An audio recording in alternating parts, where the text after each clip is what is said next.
fabrication des boîtes à feu. Donc hop, j'ai mis du carton, j'ai mis quelques mèches là, histoire de bien l'allumer.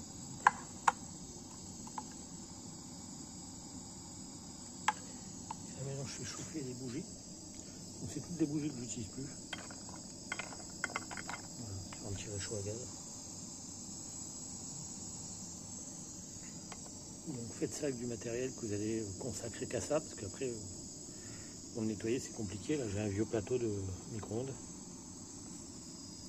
Voilà, un couteau pour enlever la cire après. Donc le but c'est que je fasse chauffer toute la cire de bougie. Une fois que c'est tout dilué, je laisse refroidir un petit peu et ensuite je verse. Donc je reviens tout à l'heure. Préciser qu'on peut trouver ces petits supports à réchaud sur AliExpress pour 2 ou 3 euros, livraison comprise. Donc ça s'adapte à toutes les bouteilles de gaz fines, un peu plus grosses, et voir un modèle encore au-dessus. Et c'est plutôt pas mal, ça donne une bonne stabilité. Donc là ça avance bien. Je vais récupérer les mèches des bougies. Quand je récupère toutes les mèches de celle-ci et les pots en aluminium, ça peut toujours resservir un jour. Voilà, donc ça chauffe bien. On ne jamais verser la cire entièrement chaude. Voilà, on a une petite mèche à récupérer si on veut. Voilà.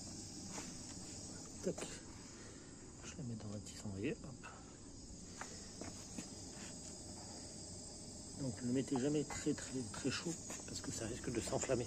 Donc il faut attendre, une fois que tout est fondu, une bonne dizaine de minutes avant de mettre la cire dans les boîtes à feu.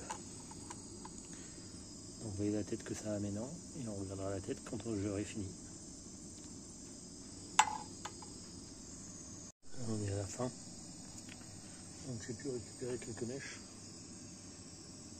que je vais garder, ça peut toujours être utile pour refaire des bougies.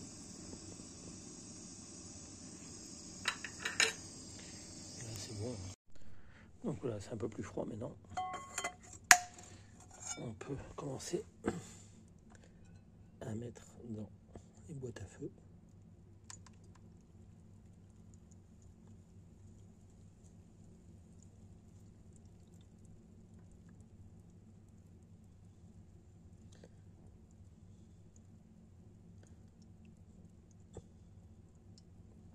Voilà, bon ça coule un peu à côté mais on s'en fout parce que c'est un peu en pente.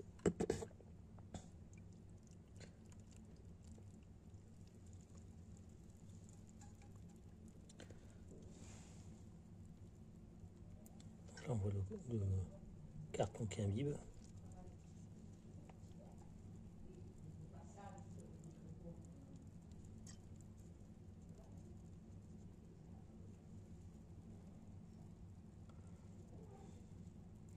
Après ce qui est tombé à côté, bon, ça va sécher, on peut le récupérer et le refaire fondre. C'est pas bien grave.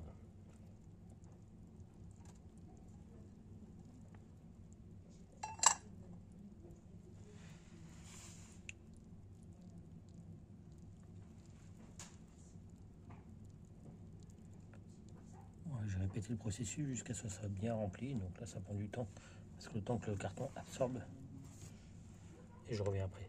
Ça continue à absorber, on n'a plus grand chose dans la casserole. Bon, il y a une petite partie qui est partie là, vous voyez, ça commence à sécher, donc je pourrais la récupérer, gratter avec un petit couteau, puis voilà.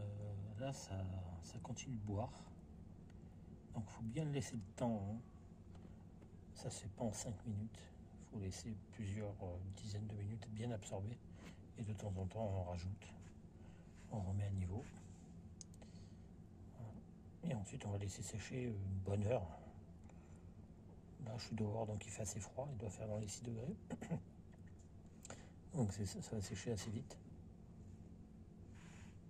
Là, on peut voir que ça commence à se figer.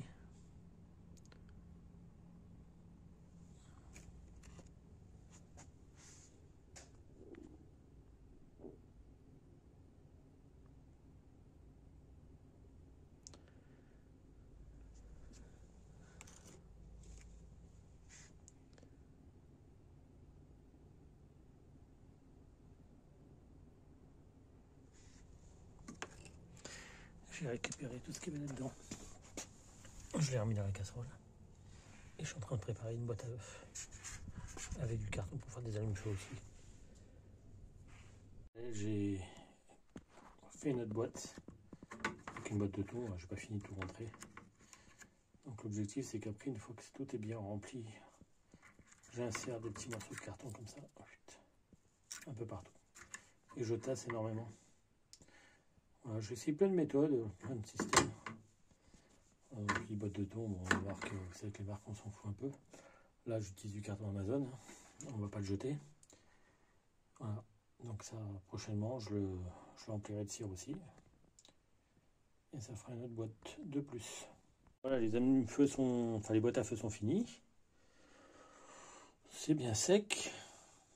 On va essayer de voir un petit peu ce que ça peut donner si on allume.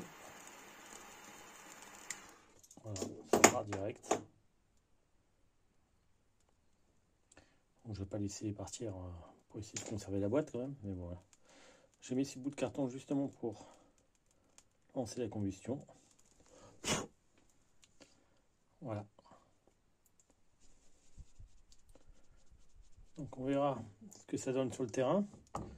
En attendant, ça a l'air pas mal. Il faudrait que ça sèche encore un petit peu, hein, une bonne nuit pour enlever un petit peu tout le côté jaune de la cire, pour que ça devienne blanc. Voilà, deux boîtes à feu qui sont bien compactes. Ça pèse un petit peu quand même, parce que c'est quand même bien rempli de cire. Et voilà. Donc la prochaine, ça sera celle-ci. Voilà, à bientôt. Oubliez un dernier petit point important. Moi, j'emballe les boîtes à feu dans du papier d'aluminium. Ce qui est quand même assez pratique pour pas abîmer, pas faire couler et compagnie. Et c'est surtout quand on veut éteindre la boîte, ça peut servir de coupe-feu. Tout simplement, hop, on pose dessus, on étouffe le feu, c'est de l'alu, donc ça bouge pas. Ensuite, je mets un petit élastique pour maintenir le papier d'alu et c'est réglé. Voilà, ça c'est un petit truc que je fais. Moi, j'ai pas de capuchon, donc papier d'alu c'est très bien et ça étouffe directement le feu. Voilà.